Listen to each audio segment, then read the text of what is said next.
Everybody all set? Well, good afternoon. I'm joined today by Councillor Joe Cressy, and one of the announcements that we have today affects his ward. Also by Paul Raftis. Where did Paul go? He's behind me. There you are, hiding out behind me. Peter Wallace, our city manager. Marianne Bedard, I should acknowledge as well. And Julie, of course, one of our deputy city managers, Carboni. And I will just say to you at the outset that over this entire period of time, weeks now, but including in particular, again, the last 24 hours, this has been an all-hands-on-deck team effort, and I can't even probably remember the full list of city departments that are just involved even in the enhancements that we're offering today to make sure we care for people in the city during extraordinary record-breaking cold. But we have everybody from emergency services, the EMS, to parks and recreation. I'm going to do what I said I wouldn't do to, of course, shelter and housing, the police service, the transit commission. Who am I forgetting, Paul? Children's Services. Children's Services, and it really has been Toronto Employment and Social Services. It's been terrific, the degree to which we've been able to get the cooperation of and mobilize all of those people to make sure that we're doing absolutely everything we can in, what are extraordinary weather circumstances. As you know, those weather circumstances have resulted in the issuance of an extreme cold weather warning for the GTA area with predictions from the weather people that temperatures tonight could reach record lows of -20 to -25, but feel closer to -35 to -40 with the wind chill. And so in light of that, and even in the aftermath of yesterday's initiatives that we undertook, I met with the various officials, including Mr. Wallace and Mr. Raftis and all the other officials we've talked about this morning to see what else that we could do. And that is keeping in mind the responsibility that I've mentioned frequently and that I mentioned as recently as yesterday that I have and that the entire city government has to make sure that we maintain out of the safety of our citizens. So it is no secret that we're facing this unprecedented combination of extremely record-breaking low temperatures and strains on the demand that have been placed on our shelter system for reasons that I've gone through with you previously. We know that the winter respite sites, which are a vital response, which we expanded ahead of this winter and which we've continued to expand, are still seeing an influx of people who want to get out of the cold. And that is why we did take action yesterday based on staff advice to move to open a 7th winter respite site. I should tell you on that front that discussions are continuing between all levels of government to determine if the Moss Park Armory can be made available as a 24-hour respite centre for up to 100 beds until April the 15th. I want to say those discussions have been going very well, have been very constructive, and I want to thank our partners at both the provincial and federal governments for working with us so quickly, and I expect that we will have a resolution finalized soon, which will then we will share with you and with the public. But to help people trying to get out of the cold this weekend, and by this weekend I mean starting tonight, we have taken action to open 2 additional warming centres starting at 7 o'clock tonight. These warming centres will be located at Metro Hall and at the Regent Park Community Centre. They will operate 24/7 for the duration of the current extreme cold weather event. These warming centres provide accessible, immediate relief during this extreme cold weather event and are in addition to the city's other winter respite services.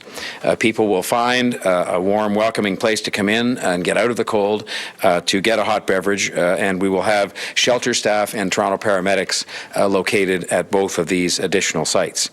In response to this extraordinary weather, we've also arranged to deploy additional shelter staff at our central intake on Peter Street and to add to the numbers of people who are deployed with our street outreach teams. Ambulances will be in the downtown area in the core, checking on people who are outside. I want to thank the city staff who, as I said at the outset, have, as one, across departments, been able to respond and heighten our response as a city to this extreme cold weather alert. I also want to take this opportunity to urge anyone who is out on the street to seek shelter from this cold. And I urge anyone who sees someone on the street to help us to help them. We are asking all of the citizens of Toronto to be extremely vigilant during this extremely record-breaking cold weather, and if they see people who seem to be in any need of help or where they're in doubt as to whether those people are on the street when perhaps they most certainly shouldn't be, we would ask them to communicate that information to 311, which is prepared to receive those calls if they come. And I also want to make it very clear, in light of some of the things that have unfolded in the last period of time, that for emergency shelter, residents who are in need of emergency shelter should call 311. It is also a toll-free number for those who need to take advantage of that at 1-877-338-3398. But for most people, it would be a call to 311, and they're equipped and in a position to refer people to the help that they need. Youth and adults can also get a walk-in referral to shelter at the Streets to Homes Assessment Centre, which is located at 129 Peter Street. And the last thing that I think is just equally important to all of this is that I would ask the citizens, if they see someone in need of help, please call 311. But if they see an emergency, someone who has frostbitten skin or somebody who's clearly already been in the cold too long, they should treat that as the emergency that it is and call 911. But by and large, if it's people they're just concerned about and they want to make sure that someone comes to have a look at their situation and to talk to them about seeking shelter, the proper call there to make would be 311. But we would ask for people's cooperation during this record-breaking cold. So on that note, we will take any of your questions. If they're detailed technical operational questions, I'll probably ask some of my city staff colleagues to answer, but otherwise I'm happy to talk to you about things that are on your mind. I was wondering if maybe this is a question for staff, but there are certainly some people out that are out on the streets that even when folks go to offer them help to come into a respite site or a warming center, they don't want to do so. How is that handled, and how can you try to get some of those people inside? Well, I'll start by simply saying this is a question I know as far back as the time when I was seeking this office in 2003. This was a huge debating point as to where the line, comes between people's rights to be where they want to be and other decisions that could be taken.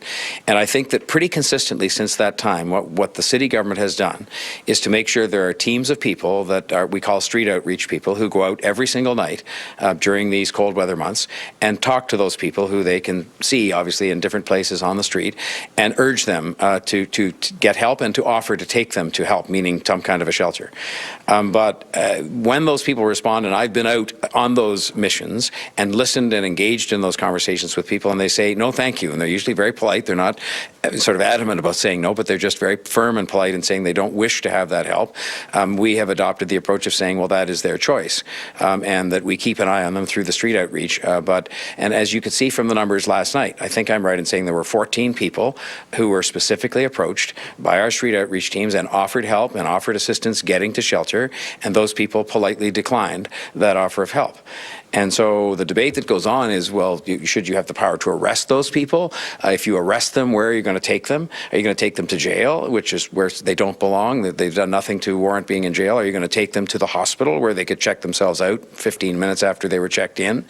And I think we've, opted over time to offer the help and to let people make their own decision about that. Now, Paul, do you want to add to that? Thank you, Mr. Mayor. Yes, very challenging situation. So as a frontline paramedic myself for many years on the street, encountered people who you really wanted to provide help to them. This is covered under our legislation. It is a basic human right. The Mental Health Act clearly states how these things are to be dealt with. And we have professional outreach teams out there trying to get folks the help that they need. But in these circumstances, they cannot be forced to come in off of the street. And so we continue to check on them regularly. In extreme situations like tonight, we're having a couple ambulances roam around as well. So maybe we have that sort of medical lens there also, and try and encourage people either to get service or if they do require medical support, take them to the hospital. Mayor Tory, are you able to say that anyone who needs and wants a warm spot in Toronto over the next few days will get one, but no one will be told there is no space, so there's no room, or they have to go right across the city to get to the place? That was the objective before today, and after I convened the meeting this morning, it was the objective to further enhance our ability to say that. And I think as a result of the opening of these 2 additional warming centres, plus the expanded capacity at the Better Living Centre yesterday, plus the other capacity, limited as it may be, that existed in the other centres, that if people follow the procedure in terms of making an inquiry of us, either through direct visitation to the 129 Peter Street Referral Centre or by calling 311, we can say that anyone who needs shelter tonight in the City of Toronto will find that shelter, and we will find it for them, because that is what we want to make sure that people understand very clearly, that we are there to provide that service to people who are very vulnerable, and that we will deliver on that for them. Mayor Tory, I know there was some issues with communication over the weekend. Both you and Mr. Raffis said you guys want to look into that. Is there any update on that over the last few days? Have any tweaks or improvements been made? Well, a number of improvements have been made, and I think that really what we're trying to do today by giving this message through you to the public is to say that there is one place people should call, which is 311, or they can appear at 129 Peter Street in person.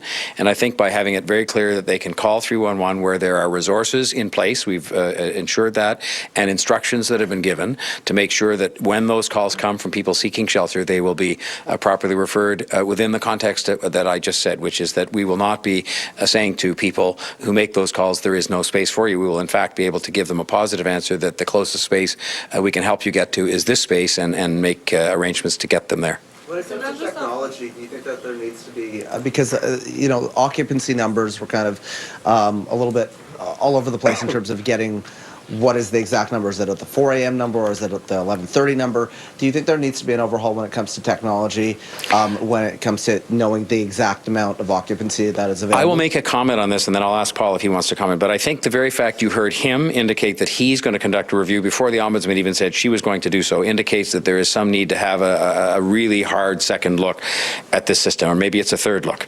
But the bottom line is that, first of all, the answer to the question has to be yes, there has to be a better way to do this. But I should just say, on Paul's behalf and on behalf of the hardworking city staff, this is not an exact science, that no matter what technology you have, I have been at these shelters within the last 48 hours and seen people coming and going at hours of the night that may seem to be, sort of odd, in the sense that they're coming at a time when you'd expect them to be going, or vice versa. And so, while yes, you'd think technologically it should be, you should be able to keep track minute by minute of exactly how many spaces are available, it's not as simple as it sounds, and to have that information conveyed real time. But I think the purpose of the review that he has undertaken to conduct is to establish what can we do to make sure that we have as accurate information as possible, so that in no case will we either be reporting incorrect information, and in every case where we possibly have space available, we know where it is and when it is, and we can refer people to it. Did you want to add to that, Paul? Yes, please. Thank you, Mr. Mayor. So first of all, as the Mayor had mentioned the other day, the communication issues are inexcusable. We have to take care of that, and we're going to take care of that, and we have an operational team that's focused on that currently. In terms of modernization and those types of pieces, there are things that we need to do there as well. I should mention that there's a very complex, large system, 62 shelters, 6 winter respite centers. The city operates 10 of those. The others are operated by other community agencies. It is a very busy and very tight system with almost 6,000 beds and spaces in it every single night. So it's a challenging environment to work in for staff. I am committed to do a full review of the communications. I have reached out to my colleagues in paramedic services, and we are going to bring someone with a very extensive experience in communication centers into the organization for a period of time. Someone I have great experience with, and that we actually shared with the province through the issues with the Orange Communication Centre and some other pieces to help us look at what do we need to do with our communication centre and with our technology. In terms of modernizing our data and those types of things, absolutely. We've been using the same system for a very long time, reporting the same basic things for a very long time, and we are looking to bring in outside expertise to take a look at that data capture, reporting, analysis, all of those pieces to make sure that we're providing transparent, accurate information to the public. Will there be any extra resources deployed to places places like libraries where homeless people often go during the daytime? So for tonight, we have deployed a number of extra resources. We have strengthened our street outreach teams. We have paramedics who are going to be out, a couple of ambulances out roaming around the core.